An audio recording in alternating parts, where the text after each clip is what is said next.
पिताजी, मामा जी बम्बई से फोटो खींचने का एक बहुत बढ़िया कैमरा लाए हैं। आज उन्होंने उसी से मेरा चित्र खींचा है। परंतु क्या तुम्हें मालूम नहीं कि उससे भी बढ़िया दो दो कैमरे स्वयं तुम्हारे पास मौजूद हैं।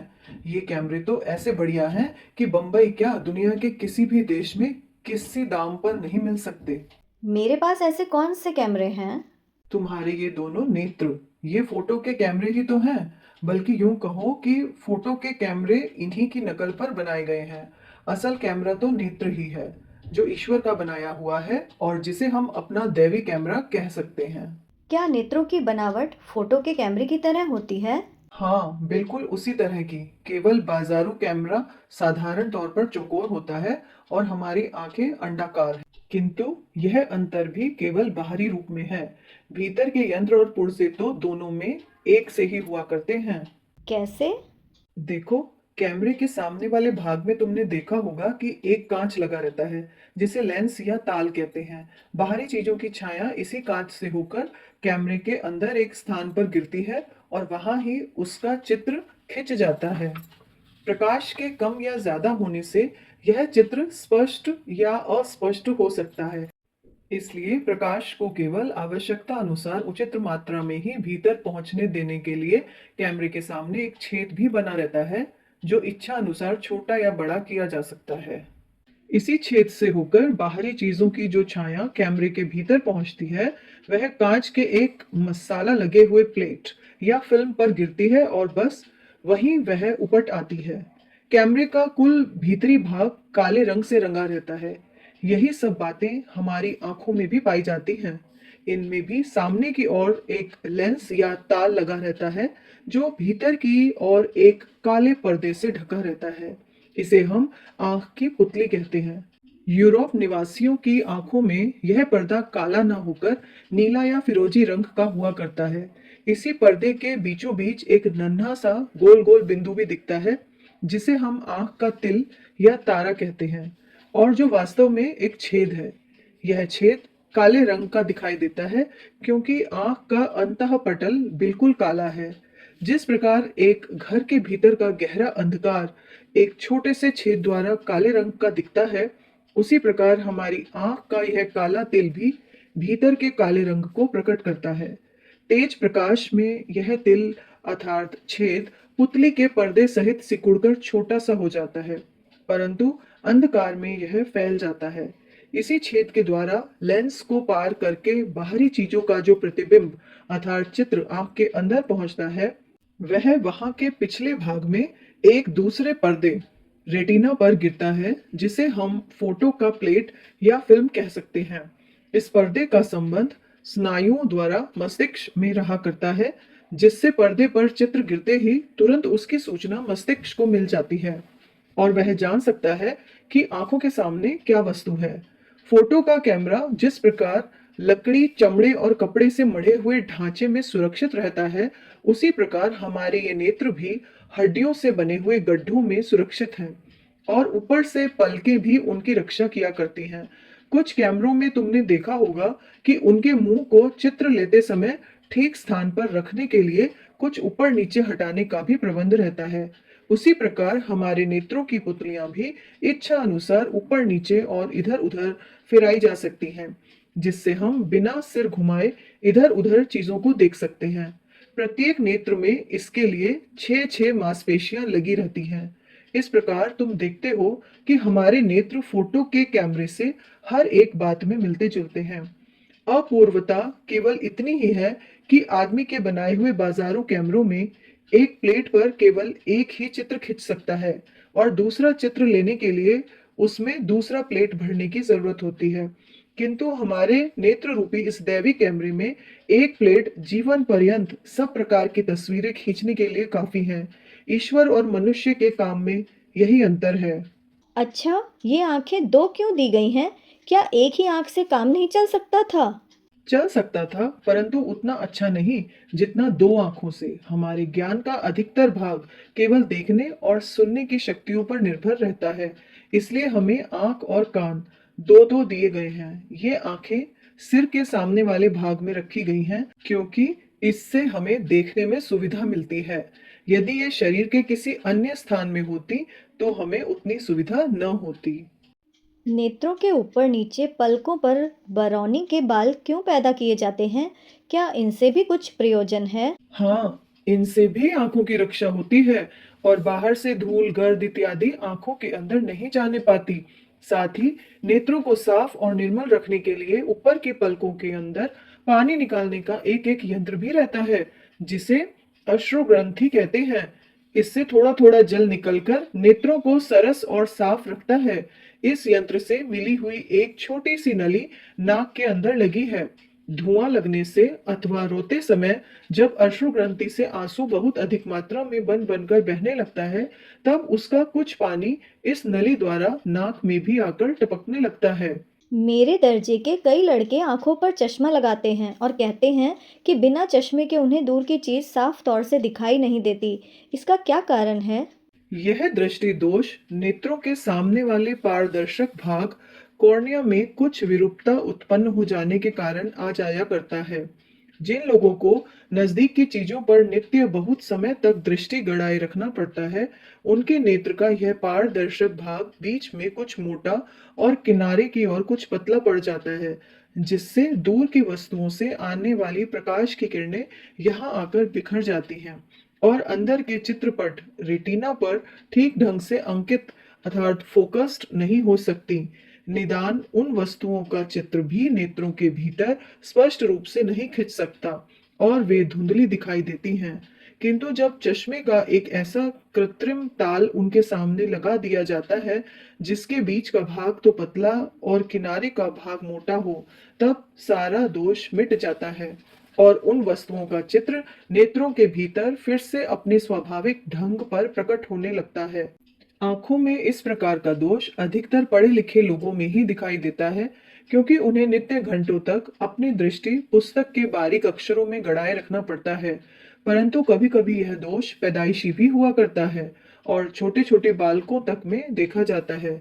इसके विपरीत एक दूसरे प्रकार का दृष्टि दोष भी होता है, जिसमें आदमी को दूर की चीजें तो स्पष्ट दिखाई देती हैं, किंतु पास की चीजें धुंधली जान पड़ती हैं। ऐसे लोग दूर पर लगे हुए साइन बोर्ड के अक्षरों को तो आसानी से पढ़ लेते हैं, किंतु हाथ में ली हुई पुस्तक के अक्षरों को बिना चश्मा के नहीं बांच सकते।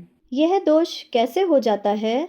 यह दोष भी नेत्रों के सामने वाले पारदर्शक भाग कॉर्निया के विरूपता से ही उत्पन्न हो जाता है, किंतु इसमें विरूपता दूसरे प्रकार की होती है, अर्थात इसमें पारदर्शक भाग का बीच वाला अंश मोटा न होकर पतला पड़ जाता है और मोटाई किनारे के भागों पर चढ़ जाती है। अतएव इसके लिए एक ऐसे ऐनक की जरूरत होती है, जिसके ताल बीच में तो मोटे हों और किनारे की ओर पतले। जिन्हें पढ़ने लिखने या सीने पिरोने के लिए ऐनक लगाना पड़ता है, उनका ऐनक बस इसी प्रकार का होता है। किंतु दूर का दृष्टि दोष हो या नजदीक का, सबका मूल कारण प्राय स्वास्थ्य के नियमों की अवहेलना और नेत्रों का अनुचित उपयोग ही हुआ करता है। यदि आरंभ से ही स्वास्थ्य के नियमों का पालन करते हुए नेत्रों की रक्षा का पूरा पूरा ध्यान रखा जाए, तो चश्मा लगाने का अवसर बहुत ही कम आने पावे। अच्छा, तो नेत्रों की रक्षा के लिए क्या करना चाहिए? देखो, विद्यार्थियों में जो आंखों की कमजोरी अधिकतर देखी जाती है, वह उनके पढ़ने लिखने के अनुचित ढंग से ही उत्पन्न हो जाया करती है। अतएव सबसे पहले उन्हें अपने पढ़ने लिखने का ढंग ही सुधारना चाहिए। कैसे? देखो, बहुत से लड़कों की आदत होती है कि पुस्तक को आंखों के बिल्कुल पास ले जाकर पढ़ते हैं। यह आदत अच्छी नहीं, इससे आंखें बहुत जल्द खराब हो जाती हैं। पढ़ने में किताब को न तो बहुत पास रखना चाहिए और न बहुत दूर, करीब एक हाथ की दूरी पर रखकर पढ़ना चाहिए। किताब को धूप में भी रखकर पढ़ना ठीक नहीं है, इससे आंखें कमजोर हो जाती हैं। सदैव छाया में ही बैठकर पढ़ना चाहिए और पढ़ते समय बैठना इस तरह चाहिए कि प्रकाश सामने की तरफ से न आवे, बल्कि बाईं तरफ से आता रहे। संध्या समय या धीमी रोशनी में भी कभी न पढ़ना चाहिए, क्योंकि इससे भी आंखों पर बड़ा जोर पड़ता है। कुछ लड़के सदैव हिल हिल कर पढ़ा करते हैं, कुछ को पेट के बल लेटकर पढ़ने की आदत होती है। ये दोनों आदतें भी बहुत बुरी हैं। इनसे न केवल आंखें ही खराब होती हैं, बल्कि फेफड़े और पेट भी दबकर कमजोर पड़ जाते हैं। पढ़ने लिखने का काम जहां तक हो सके किसी मेज या डेस्क पर रखकर करना उत्तम है। डेस्क की ऊंचाई इतनी हो कि पढ़ते समय शरीर को झुकना न पड़े। डेस्क नीचा होने से लड़कों को झुककर बैठने की आदत पड़ जाती है, जिससे रीढ़ टेढ़ी हो जाती है। यदि मेज या डेस्क न मिले तो किताब रखने के लिए किसी संदूकची को ही काम में लाया जा सकता है। इसके अतिरिक्त जब कभी बहुत देर तक लगातार लिखने पढ़ने का काम करना पड़े तो थोड़ी थोड़ी देर में नेत्रों को किताब या कागज पर से हटाकर 1 या 2 मिनट तक किसी दूर की चीज को देखते लग जाएं। इससे आंखों में जल्दी दृष्टि दोष नहीं पैदा होने पाता और न वे उतनी थकती ही हैं। यह सावधानी तो पढ़ने लिखने के संबंध में हुई। अब कुछ दो एक बातें और हैं जिन्हें सीने पिरोने वाली लड़कियों एवं सिनेमा थिएटर देखने वाले शौकीनों को ध्यान में रखना चाहिए। वे क्या हैं? बहुधा लड़कियां सीने पिरोने के समय नेत्रों पर बहुत अनुचित जोर डाला करती हैं, जिससे उनकी आंखें और सिर दर्द करने लगते हैं और धीरे धीरे नेत्रों की शक्ति भी घटती जाती है। सीते समय इस बात का सदा ध्यान रखना चाहिए कि गर्दन और छाती बहुत झुकी हुई न हो और दृष्टि सदा एक ही स्थान पर न पड़ी रहे, बल्कि सुई के साथ साथ ऊपर और नीचे को बराबर फिरती रहे। इससे नेत्रों पर जोर बहुत कम पड़ेगा और आंखें जल्दी खराब न होने पाएंगी। सिनेमा देखने में किस बात का ध्यान रखना चाहिए?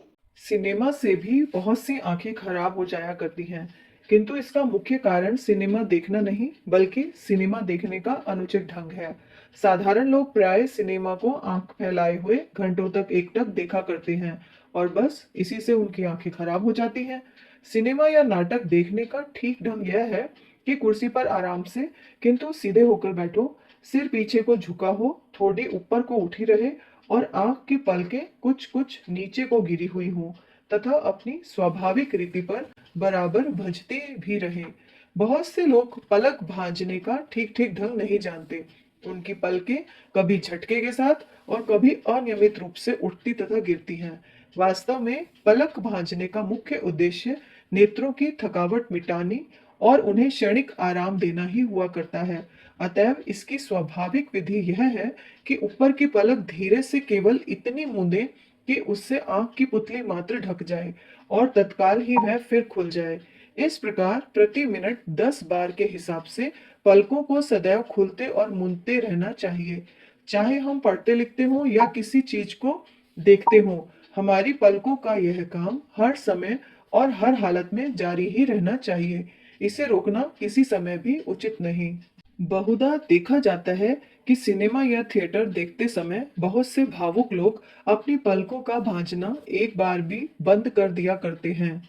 इससे आंखों पर बड़ा जोर पड़ता है और उनकी देखने की शक्ति घट जाती है। अतएव इस विषय में विशेष रूप से सावधान रहने की जरूरत है। साथ ही सिनेमा या नाटक देखते समय पलकों को बहुत ऊपर उठाना भी अच्छा नहीं है। केवल ठोड़ी को ही ऊपर उठाते रहना चाहिए। इससे आंखों पर बहुत कम जोर पड़ेगा और ये जल्दी खराब नहीं होने पाएंगी। आंख के एक अनुभवी डॉक्टर ने सब प्रकार के दृष्टि दोषों को दूर करने के लिए कुछ विशेष प्रकार के अभ्यास बतलाए हैं, जिन्हें यद्यपि मैं तो नहीं आजमा सका, किंतु एक अनुभवी विशेषज्ञ की कही हुई बात होने के कारण वह हर एक मनुष्य के लिए आजमाने योग्य समझा जा सकता है। किस प्रकार के अभ्यास हैं वे? पहला है सूर्य ताप सेवन। डॉक्टर का कहना है कि सूर्य हमारी आंखों की तमाम खराबियों को ठीक करने की अद्भुत क्षमता रखता है। अतएव सूर्य के सामने मुंह करके आराम से पलथी मारकर बैठ जाओ और आंखों को मूंदकर अपने शरीर को दाएं और बाएं धीरे धीरे बराबर हिलाते रहो। इस प्रकार की क्रिया नित्य संध्या और सवेरे 10 मिनट से लेकर 30 मिनट तक की जा सकती है। और दूसरी क्रिया कौन सी है? दूसरी क्रिया एक नेत्र परीक्षक चार्ट को नियम पूर्वक पढ़ना है। इस चार्ट में छोटे से छोटे और बड़े से बड़े अक्षर क्रम पूर्वक छपे रहते हैं। लड़कों को चाहिए कि यह चार्ट दीवार पर टांग ले और फिर 8 या 10 फीट की दूरी पर बैठकर उसके छोटे से छोटे अक्षर को, जो आसानी से पढ़े जा सकते हो, नित्य पढ़ने की चेष्टा करें। इस प्रकार की चेष्टा से डॉक्टर का कहना है कि कितने ही विद्यार्थियों की आंखें स्थायी रूप से सुधारी जा चुकी हैं। अतएव यह विधि भी आजमाने योग्य है। हमारे वैद्य ग्रंथों में नेत्रों की ज्योति बढ़ाने के लिए त्रिफला का सेवन, त्रिफला के पानी से आंखें धोना, शहद, गौ का घी तथा मक्खन आदि की बड़ी प्रशंसा की गई है। लेकिन याद रहे कि जब तक स्वास्थ्य रक्षक नियमों का पूर्ण रूप से पालन न किया जाएगा और हमारी ऊपर बतलाई हुई नेत्र रक्षा संबंधी तमाम बातों पर पूरा पूरा ध्यान न रखा जाएगा, तब तक कोई भी चिकित्सा विधि कदापि कारगर नहीं हो सकती। हमारे नेत्र इस जीवन के अमूल्य रत्न हैं, अतएव उनके विषय में किसी प्रकार की भी उपेक्षा या लापरवाही करना भयंकर भूल है। जिस समय किसी को अपने नेत्रों में किसी प्रकार की भी शिकायत जान पड़े, तो उसे तुरंत किसी अच्छे चिकित्सक को दिखाकर उसकी राय लेनी चाहिए और उसकी सलाह से काम करना चाहिए। आंखों में बहुत से संक्रामक रोग भी हुआ करते हैं, अतएव उनकी छूत से आंखों को सदा बचाए रखना चाहिए। बहुधा देखा जाता है कि घर में यदि एक बच्चे की आंख उठी हो, तो दूसरे बच्चे की भी आंखें उठ आया करती हैं। अतएव इस प्रकार की छूत से बचना बहुत जरूरी है। जिस बर्तन से और जिस तौलिया या रुमाल से ऐसे बच्चों का आंख मुंह धोया और पोंछा जाता है, उसे दूसरों के व्यवहार में हरगिज नहीं लाना चाहिए, नहीं तो उनकी छूत दूसरों को भी लग जाएगी। सब बातों को विस्तार पूर्वक समझाने के लिए यहाँ समय और स्थान नहीं है। संक्षेप में केवल इतना ही समझ लो कि सब प्रकार की शुद्धता और नेत्रों का उचित उपयोग ही नेत्र रक्षा का सर्वश्रेष्ठ साधन है और इन्हीं की उपेक्षा भांति भांति के नेत्र रोगों का आह्वान है। मैं समझ गया हूँ और आपकी बताई हुई बातों पर सदा ध्यान रखूंगा।